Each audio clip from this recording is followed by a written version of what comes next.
Welcome to Smart Branding, a podcast dedicated to branding, naming, and domain names. I'm Tatiana Bonneau, and with my guests, we try to help you create and grow strong, memorable, and meaningful brands online. I believe time is one of our most precious assets, and so I want to thank you in advance if you decide to spend the next 30 minutes with us. I promise to do my best to make those worth it. Let's go! So today my guest is London-based entrepreneur Ksenia Mirella. She founded her jewelry brand in 2019 after working in the industry for 6 years and finding her ideas being misinterpreted and not realized to their full potential. We'll talk about building a personal brand, building a brand that is matching her name, and all the usual challenges of entrepreneurship. Thank you for joining us, Ksenia. It's nice to have you with us. Thank you for having me. I'm so happy that I get to share the story. I can start with a little bit of the background. I'm pretty much a first generation Eastern European immigrant. I was in London, didn't really have any connections or family working in the industry. And coming from a very strict background, you were expected to know what you're going to do. You're expected to go to the university, and I kind of decided to divert from that track. I took a gap year, which was a little bit unheard of in my family. It's pretty usual in London for the students to take a gap year, but my mother went completely crazy. I'm with an Eastern background. I know what you're talking about. I'm glad you understand. It's funny. I sometimes have guests that, like, even without their name giving it away, I'm reading their bio and they're like, I can do the piano, speak 4 languages, I graduated in physics, and now I'm an entrepreneur. I'm like, you come from the East. Yeah, exactly. You know exactly how the parenting works. Yeah. But I'm glad I've done that move. I think it's different, and I think for my culture it was different, but it gave me a quite good eye opener to the different possibilities of what I can do. I didn't plan on working in the jewelry industry. It just so happened. The story is quite funny actually. The first boutique that I popped into, and I didn't even realize that I was speaking to the owner. I kind of just went to him. I was like, do you have a job? And just start talking. Didn't have a CV, nothing on me. Wrote my number on a post-it, and I said, you have to call me back. And the next day I got the job, and I stayed there for 6 years, learning ins and out of the industry, pretty much doing everything from sales to minor repairs to understanding how to build a jewelry piece for, let's say, a bespoke order for a client. Back office in terms of running the company, doing the micro accounts for, let's say, end of the week. So just slowly building an overall knowledge of how this industry and the business works, at the same time as building a pretty good contact base for myself. And again, building a reputation as well as a trusted source, as someone that a client can contact as well, not just a client, but also an industry professional. So that takes a lot of time, especially with no recommendation, no kind of background. It takes a while for people to get used to you or to trust you as well in the industry, which is quite so that kind of got to the stage where it was graduation year I forgot to mention, parallel to that I did have to go to the university. It wasn't an option. I think the only option I had is either to choose law, economics, or medicine. So I kind of went into law, so I thought it's a bit more practical. I can go into a range of industries. So I was about to graduate with my legal degree. And that was when I kind of sat down and I was like, okay, what am I going to do? Am I going to go into a business, or how am I going to work this? Or am I going to go into a legal sector? Do I actually want to pursue a legal sector? And that's when I was like, that's completely separate to what I like. I don't enjoy it. It's not my passion. the money could not entice me. It was not something I enjoyed to do at all. So it was from that moment I kind of clicked, and I was like, okay, we need to build a business here. I love the way you're kind of brushing it off, like, oh, I was doing this and I was doing this, and all the entrepreneurial learning and getting into that industry, and like, oh, and by the way, I graduated law. That's that thing. Sorry. I have a puppy here, so it's oh, cute. Yeah, that's good. It's cool. I have a huge dog, but he's bored of me doing interviews, so he doesn't get involved anymore. Sorry. Oh, just need a second. You can. That's very cute. What is it as a puppy? He's a Pumpchi. He's a Pomeranian mixed with Chihuahua. Sorry, can I really? Yeah, go ahead. Can I just grab him? So I think he's a bit more calm when he's with me. That's it. Yeah, are you cute? He's so cute, but he doesn't like our neighbors. He likes to bark at them.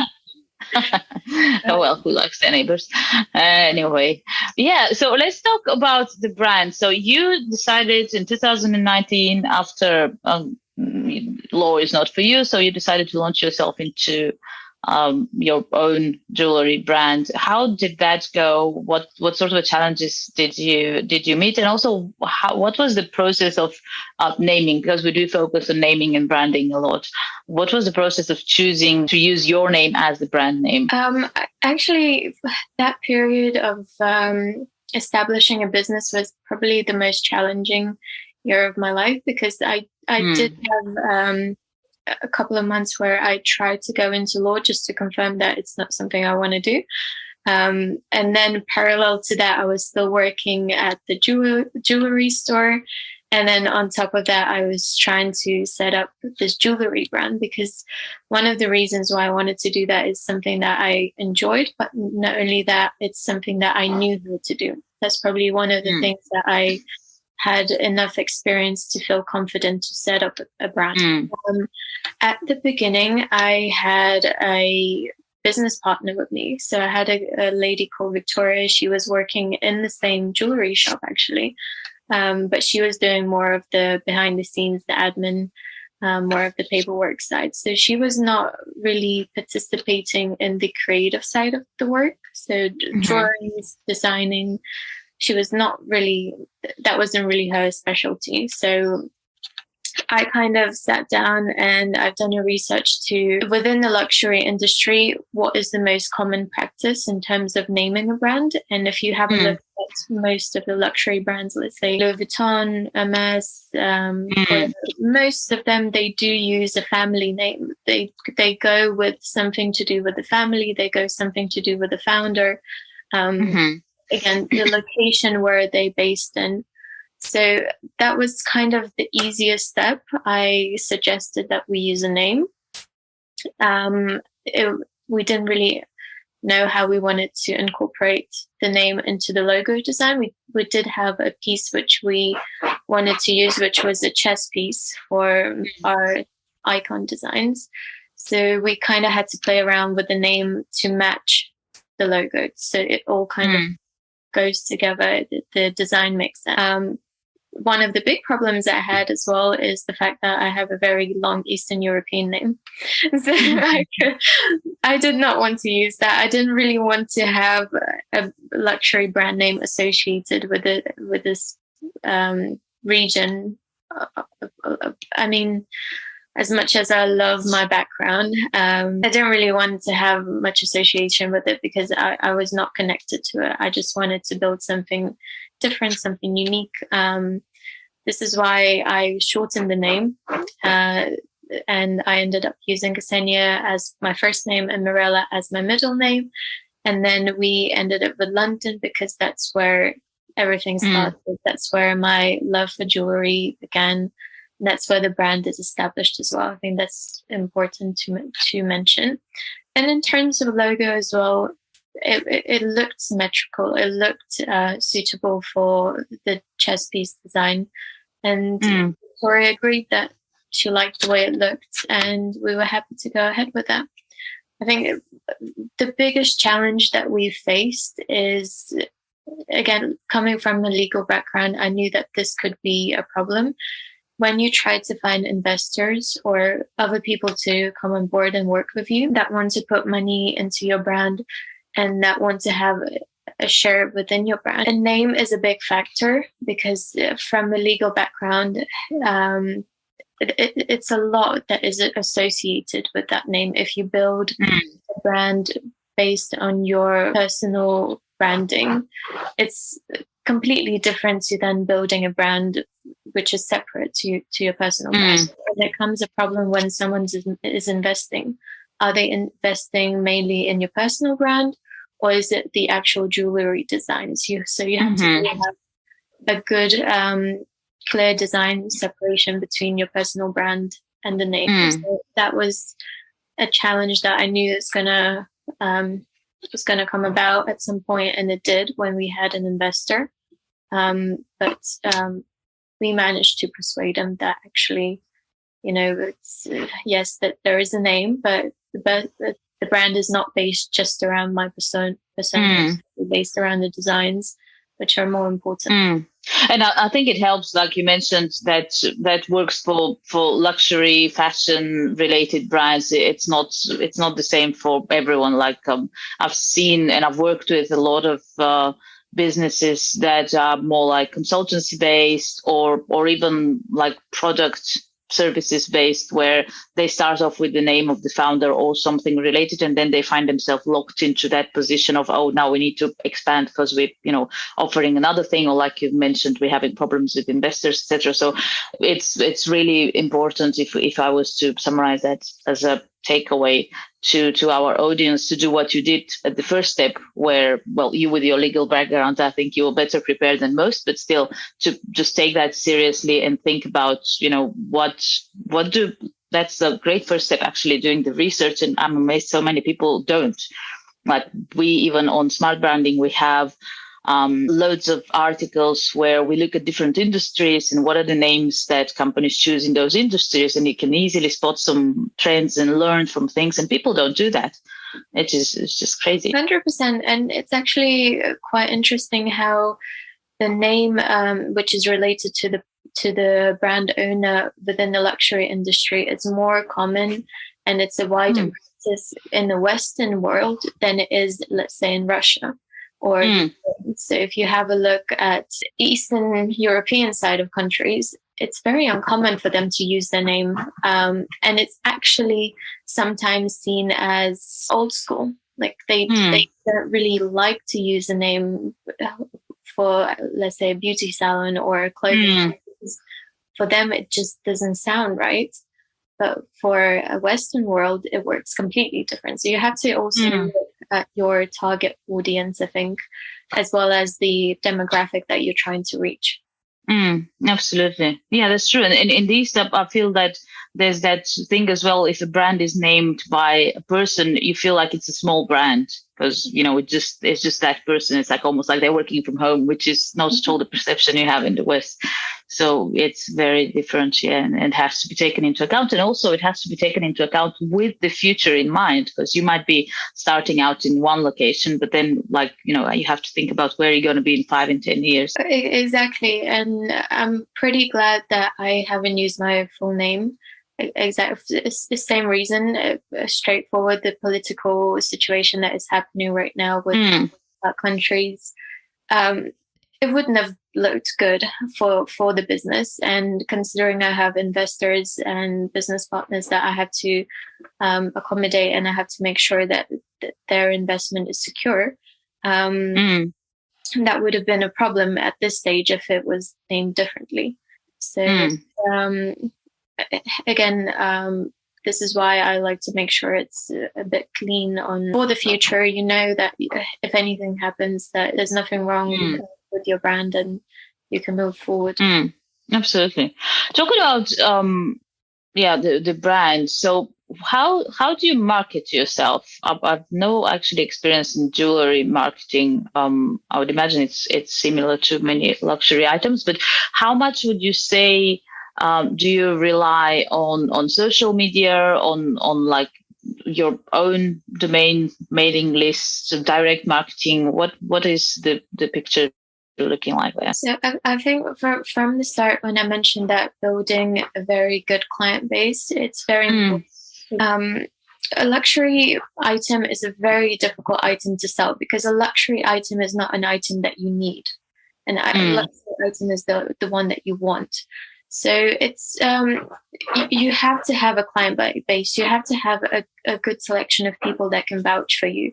So when they buy your product, starting as a friend or a good contact, and they can then go off and market this to their sister, to their family, to their friend. So I think that this is how I started. So personally, when the brand was launched, I had a selection, pretty much a black book of contacts, in which I went through and I said, hey guys, this is my brand. If there's something that you don't like, if there's nothing that you want to have, it's absolutely fine. But can you do me a favor and just spread the word that this is my brand and this is what I'm doing at the moment? This was the first step. I think then going into social media and figuring out how influencer marketing works was the big step. We had a PR company, a separate PR company that worked with us for a while. And we realized that the feedback from influencers in terms of monetization, it wasn't great. It's great for brand awareness, but again, it's not as important, we found, as actually targeting a smaller group of individuals. So let's say working with a private polo club or a private members club worked out much better and much more profitable for us than actually working with high name influencers or PR companies, because you're directly targeting that purchase group, the consumer group.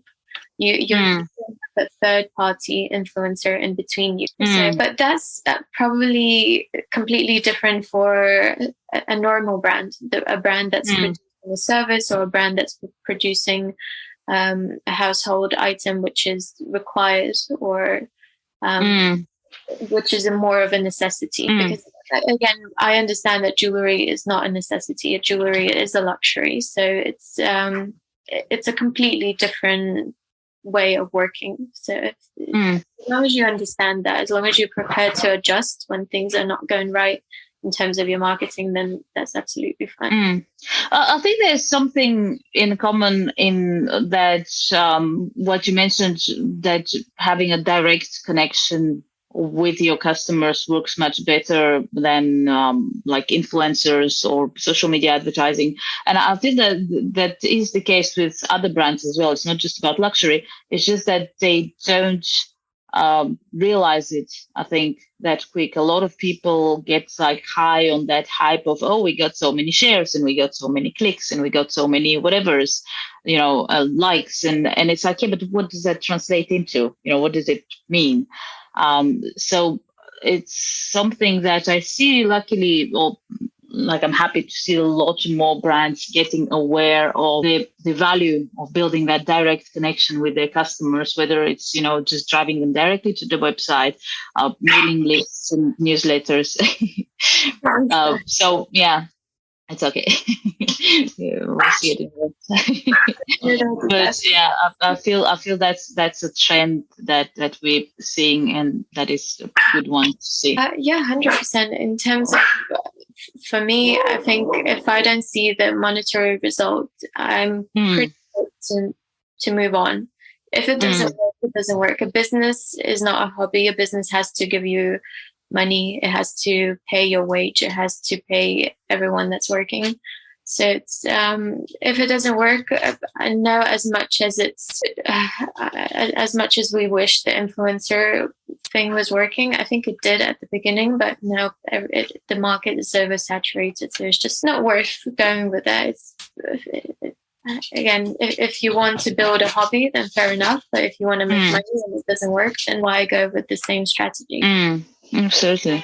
How has technology affected, or does it at all? Like, I'm personally very curious, because obviously, you have the website, you have your marketing, like everything in one way or another touches digital nowadays. But does that go beyond that? That's technology, I think, because jewelry is something that is like very ancient as a thing, as an item, as an industry. And does it change, like in the time that you've been working with it? Does it get affected by like what trends and things that we see happening in our lives daily? Yeah, it does actually. I mean, the old school of making a custom piece, let's say, a big part of my sector right now is producing custom piece jewelry. So it's a bespoke design that a client comes in and he says, I want something that looks like this, but I just want to change it in a slight way.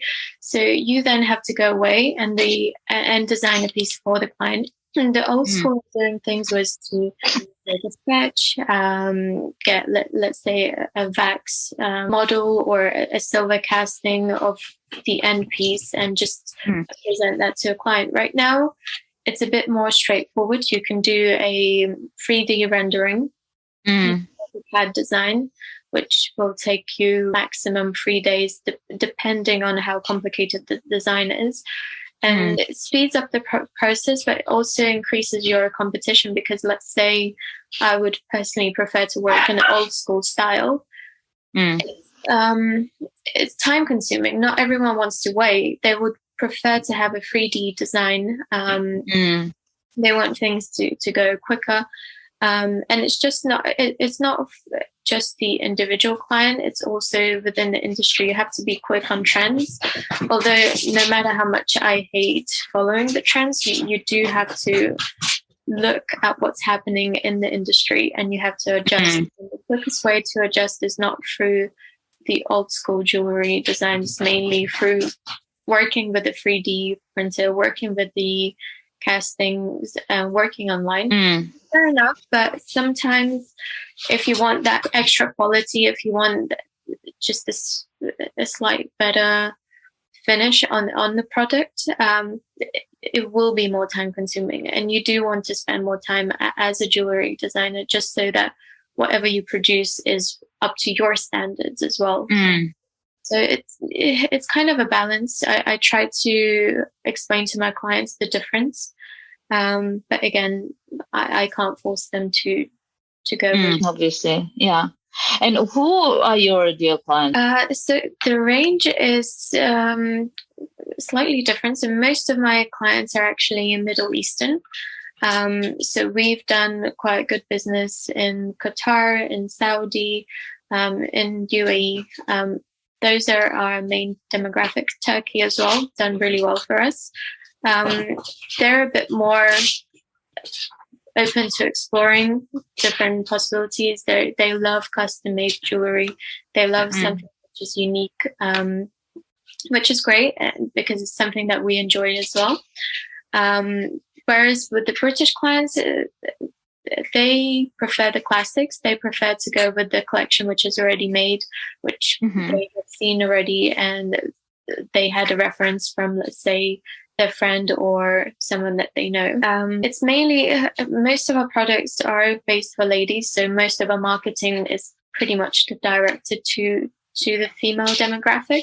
We have an occasional male client that wants something bespoke, but since most of the marketing is towards ladies, we kind of miss out on the male demographic at the moment. Hopefully we'll work on that for the future. Yeah, I guess men buy for like their girlfriends or their wives as well, don't they? Yeah, I've seen around holidays, because I'm in Nice in France and I'm often in Monaco as well, like around any female related holiday or any holiday, actually there's like all the advertising, and it's mainly targeted actually at men to buy stuff for their wives or girlfriends or whatever. Yeah, I mean, we had an interesting story recently where a guy wanted to buy a necklace for his girlfriend but ended up keeping it for himself and getting another one, which is great. I love it.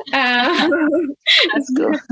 But that's probably an unusual situation. But That was good. Good. So, last question. What is next? What are you looking forward to this year? What's interesting and happening with your business at this moment? It's actually, I'm trying to work, as I said, I'm skipping out on a large section of the demographic, which is a male population. That's probably the main aspect of the business, is to cover our marketing strategy better. Also, at the beginning, I said that I want to differentiate between the brand and the personal brand. But as time goes on, I am becoming aware that it is important, no matter how much I don't really enjoy doing videos or talking on camera, because just I'm quite a shy person naturally. I do understand that I can't really escape that, and you have to work on that. You have to present your own product, because there's no one out there that can present your product better than yourself, which is something I think I have to work on personally. But we'll try our best. Well, it's gonna have fun. I'm the same. I'm like not. I mean, it's hard to believe when I get talking, because I can talk a lot, but generally I'm even with what we do, like the podcast, that was a challenge to start. We used to do them in writing, and then there was a few people who asked for video, and then we went into the audio, and just naturally, like, more people were interested in both participating and listening to those. And I'm like, oh my God, I'm going to have to do more of those. But it's really great, actually. Once you get to it, it's a live conversation. There's so much more that you actually miss if it's just in writing. And I'm trying, like yourself, to bring myself up to do more of that. So, you do more like videos or podcasts or things where you talk about what you do. I think even if you put yourself on your clients, in your client's place, and you see in that sea of content, what you prefer seeing yourself is usually something that's authentic, that's a person talking like a person about what they love doing. So that's definitely the way to go. I need to 100%. I think same here. The life scenario is kind of going to push me towards doing what's best for the brand. I can feel it that I'm doing a bit more in terms of interviews and going on video, but it's just it all kind of comes in naturally. Great. Well, that's a good thing to look forward to. Thank you for joining us today. It's been an absolute pleasure. Thank you for having me, and excuse my puppy. It's cool. We have puppies joining in sometimes.